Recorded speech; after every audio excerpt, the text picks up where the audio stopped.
So, hello everybody. This is Rahul Pujari, and I'm really proud to see that the channel is doing well these days. Thank you so much for the support. Today we have yet another cool guest, and it is Kishore Indukuri. So, Kishore sir studied chemistry in IIT Kharagpur back in 2000, and he attained his master's degree and his PhD degree in polymer science and engineering at University of Massachusetts at Amherst. He but he worked at Intel for like 6 years, and after that he quit his job and he came back to India. In October 2012, he started Sid's Farm by buying 20 cows. And today, Sid's Farm is worth over 40 crore Indian rupees. And so Kishore sir is here to shed some light on his startup journey and how he's reached this far. So, hello, sir. How are you doing today? I'm doing good, Rahul. Thanks for interviewing me. Love to share our story.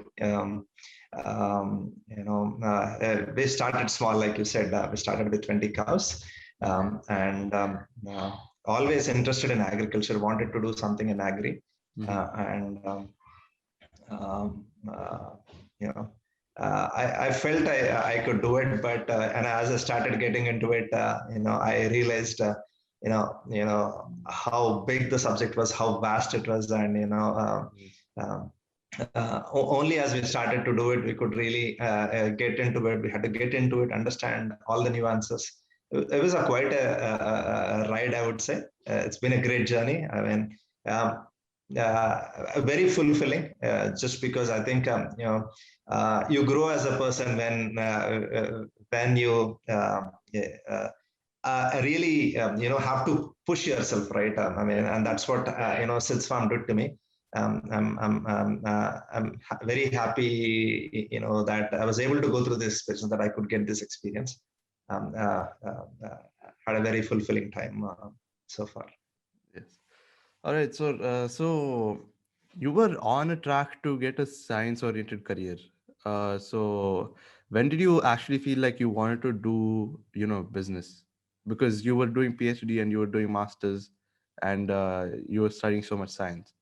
But then you Right. suddenly started to switch to business, right? So when did the switch happen and why, sir? Um, See, I'm I went to IIT, and then everybody was back at that time was going for higher studies, going to the US. I liked science. I definitely like science even now. I mean, we love teaching kids science through milk now. We do a lot of programs for kids. Cool. We teach them science through milk. Milk is a complex food, and there's a lot you can teach. So I still love science. Learned a lot in my master's and PhD, and then the journey continued at Intel as well. Great experience. Uh, yeah.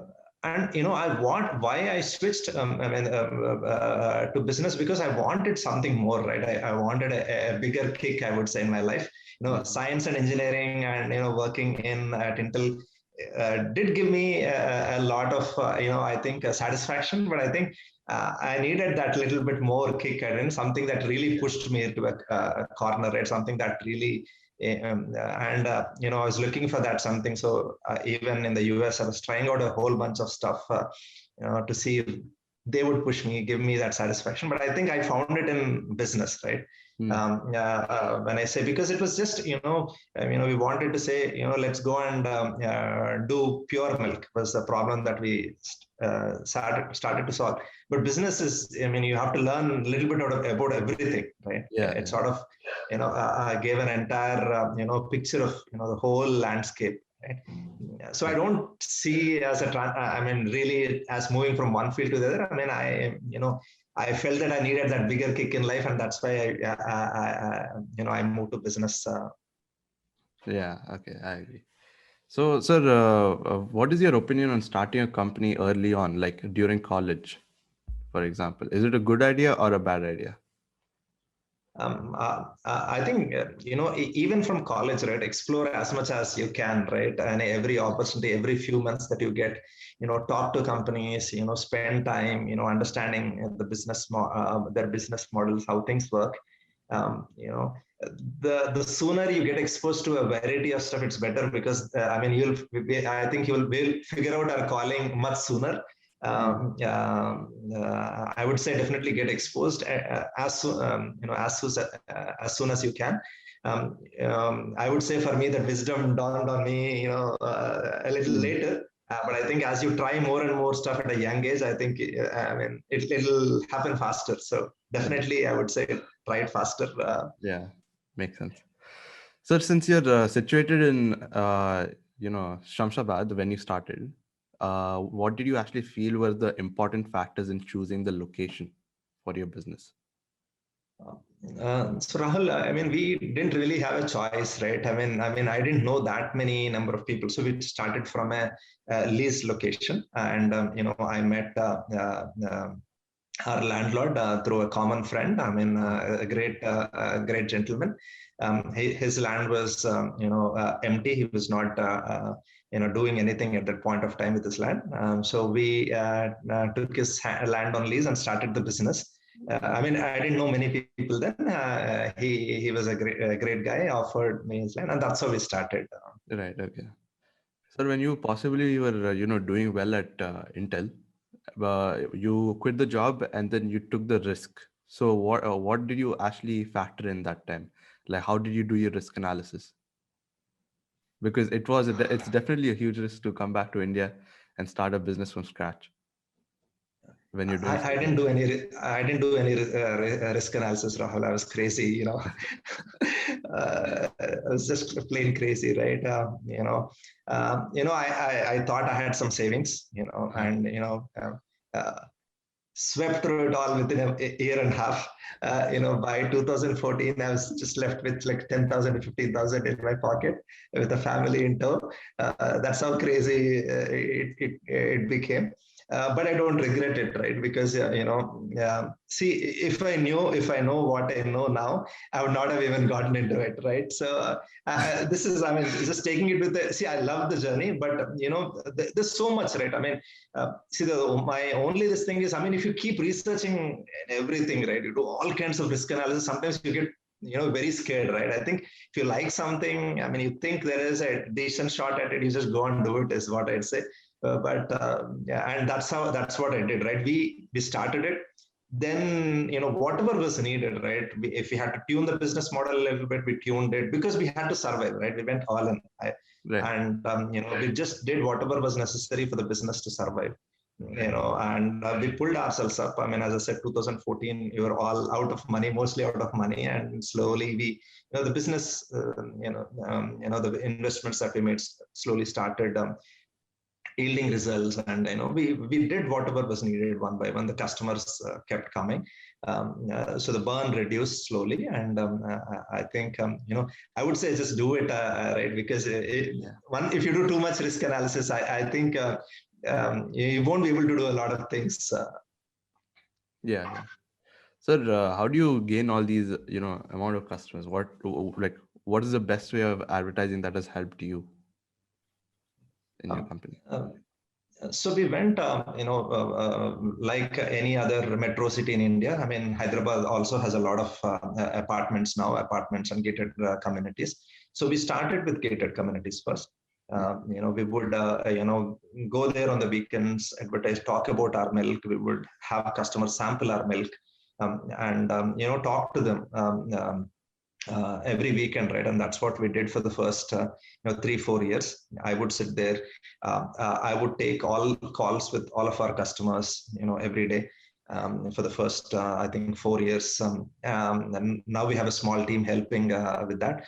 But talking to customers directly, understanding what they are feeling about the milk, and taking that feedback and improving on it. I think that and the word spread through word of mouth. The brand, we were able to get customers through primarily in the initial days through word of mouth marketing, and Mm-hmm. that's how we were able to get customers.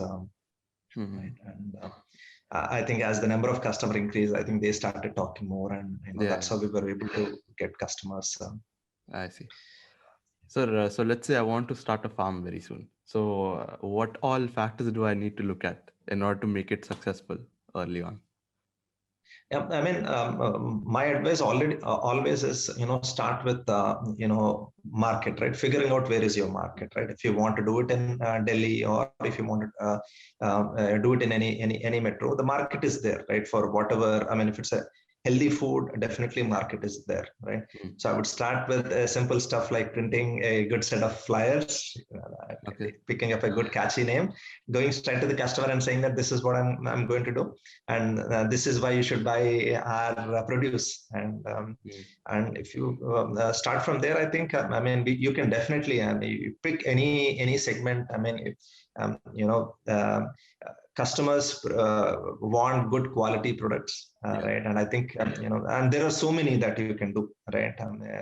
I think India is that time where I mean India needs great quality products, right? Be it food, be it software, be it anything, right? Be it Yeah. education, be it pick anything. I think there's a lot of room to do new things. Yeah. I would say pick anything, and I think if you put your heart and mind into it, I think you can definitely be successful. All right. Sir, if you did an MBA, do you think you'd be in a better position now, or how would you evaluate your life that time? Definitely, right. I mean, I don't know much of business, right? I'm Uh-huh. still learning, because now you're forced to learn a few things. But I do. I'm trying to read few more books now, because Mm. you should not be reinventing what has already been done elsewhere. So hopefully, learn from other experiences and stuff. But yeah, I mean, I think definitely, MBA. After working for a few years, right? Definitely, there's a lot of experience. You can learn a lot from case studies that are presented. I mean, Mhm. definitely, it would have helped. But I already, uh, going through school again was right after spending a lot of time in schools, right? I think Yeah. yeah, I didn't occur to me to do an MBA, because yeah. Uh, uh, my hair started turning gray very early on. So yeah, but yeah, definitely MBA would be really interesting, right? Right. Yeah. With the kind of things that we are seeing, MBA would definitely be very helpful. Right. Sir, so what are your thoughts on cryptocurrencies? So, do you think they're a good long-term investment, or do you invest in them? I don't I don't have money for it, Rahul. I don't understand them honestly. Uh-huh. I've not researched them enough. It is digital currency. People say all the world will move towards it at some point, but I don't know enough about it. But honestly, I don't have any money to invest. So I've never thought about that. I see. Sir, how do you manage the negative people in your life? Because some days you must have seen people just trying to pull you down, and that may, you may have observed that around you. So, how do you manage these kind of people? Soak it up with more positivity. I would say that has been my mantra. Be as positive as you can. Everything else will wash out. I mean, obviously, you have to fight in business, right? There are people who would always want to, not always. There are people who would want to take that approach, but you just focus on the positive. Tell them that you're trying to do the right thing. You don't mean any you don't mean any negativity. And people eventually understand. There are short term things that people look at you, but Hmm. I think one, for all of our staff and team, right? We say, we are an honest business. We try to do the right thing, and that is our focus. If you look at our messages on Facebook, or anything, we never focus on negative, right? We never, talk about competition. We say, we are trying to do the right thing. We're Right. trying to grow, and we take everybody's help. I mean, as a company, we are not cocky at all, Yeah. right? We are open, honest. I mean, take suggestions, and being positive is always our mantra. Right. And also on top of that, you're running your own race, basically. You're trying to Yeah, avoid yeah. talking about competition, right? Yeah, I mean, and life, right? I mean, as little friction as possible is always good, right? I mean, Yeah. I mean, you have a race to run, right? You have a long distance to run. More people help you, the more people that you can carry along. I think it's great, right? So. Yeah. Did you have any other ventures before Sid's Farm? Did you start any businesses before? Yeah, I mean, I was for because I didn't know whether we'll be able to make this work. I was not sure in the first 2 years. I was also, doing something in education. I was taking classes. We would do workshops in engineering colleges, sort of doing practical training, Right. automobile workshops, and we were doing other workshops. I was also, did a course or so in GRE and TOEFL teaching. I just, the initial few years we were not sure whether, we would survive. So I Mm. was trying to do other things. I mean, education was something, is something that's still close to my heart. But I think as the first 2 years progressed, we felt that, the demand for, our milk was increasing. So I thought, at that point of time, I dropped it. I said, we can only do one thing properly at a time. So, we said, it's either this or that. And at that moment, I decided it has to be the dairy business that takes Mhm. all the time. Yeah. Right. So what is the ideology behind Sid's Farm, and why is it called so? Okay. When I was looking for a name, right? Um, so I wanted something that would inspire me constantly, right? And I this was started as a promise from me to my son Siddharth, saying that we'll only do the best milk possible, right? To this day, we make sure we strive, right? We do whatever it takes to, make sure that we are getting there, right? It's Right. always about, if you did all the right things yesterday, that's not good enough, right? You have to keep innovating, you have to keep reading, you have to keep finding. So we're always looking for great people to come join our team, to help us, solve the problems of tomorrow. Make sure that we always deliver the best possible milk to our customer. So that has been our mantra always: honest, pure milk, that we give to our customers. Milk that does not have any preservatives, antibiotics, or hormones. Oh, okay. That's nice. Okay. So, sir, so basically you named the company after your son's name, right? Yes. That is very sweet. Yes. Okay. So, sir, what are some business ethics that you think, everybody in the company should follow in order to attain the maximum returns and also to effectively communicate with others? Okay. Uh, Ethics. So I'm trying to think through. I think bunch of good people trying to do the best possible stuff, right? That is how I would look at it. Our vision statement is very clear. We'll produce the best milk possible, and by one taking care of our employees, definitely taking care of customers because they are the ones that pay for us for what we are doing, and then taking care of our farmers, right? These are the three pillars I would say. Customers and farmers, and all of us as a team, our team of all the employees that are delivering this effort, right? Right. So bunch of good people, right? I would say, great people come together, good people come together, and solve the problems, right? That is how, always making sure we do that every day. Mm-hmm. So, what is the biggest hurdle or setback that you faced in life, and how did you cope up with that? Um, there are no setbacks per se. We've taken we went through a lot of difficulties, right? For example, when we started the business, we thought we'll just open a dairy farm and, make it work. But little did we understand what it takes to sell milk really, right? So we were selling milk outside in bulk and we were getting very little money for it. Then we said we'll sell our milk to our customers, direct to customers, right, in the city. So when you commit to it, one, you have to milk your cows every day, twice a day, 365 days in a year. There is no break in a dairy farm, right? Mm. And not only that, you are now delivering it every day again to all the customers, right? So if you look at it, what we do is sort of three different industries, I would say. One is production of milk.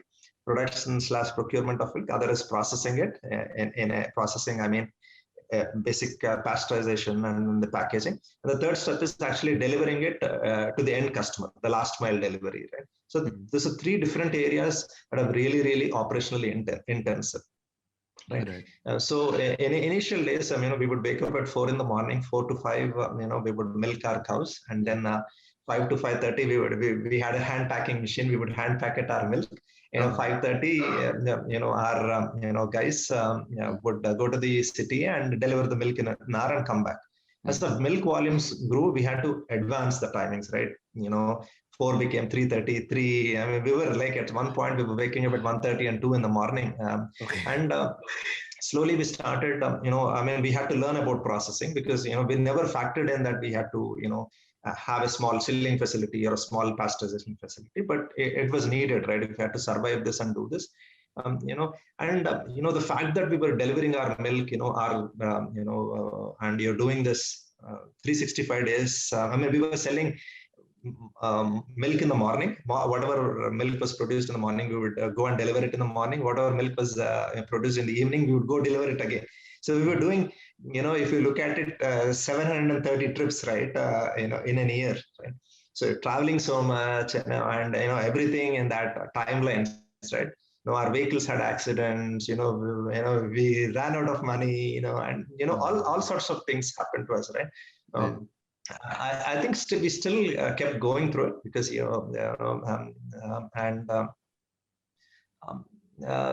they're different. Sometimes you want things to happen at a faster pace. Things go at their own pace. Going through all that, eventually, slowly figure out. See, one thing, I also learned along this journey is, I keep this, right. Also asking for help, is also important in business, right? Then, you should talk to people, ask help. If you ask for help, it comes always, right? So you should always be willing to ask for help. Keep your ego low, right? It's an important factor when you work with a bunch of people. It helps a lot to have as low of an ego as possible, and learned a lot, right? See, I tried to keep the word setbacks itself as low as we learned from everything that happened, and we try to improve on it. Every incident, right? If somebody comes and hits us hard, we actually become stronger, right? We've always, right? Anything that happened to us, we grew from it. We grew out of that incident. We grew, right? We ensured that when we felt that this is definitely.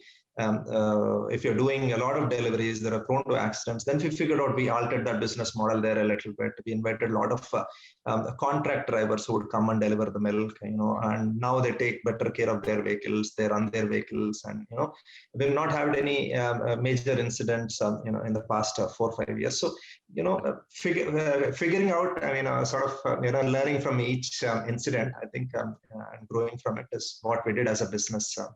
Right. So, sir, what impact did, when you started the business, did it have any impact on your family time or your responsibilities at home? We're always on it, Rahul.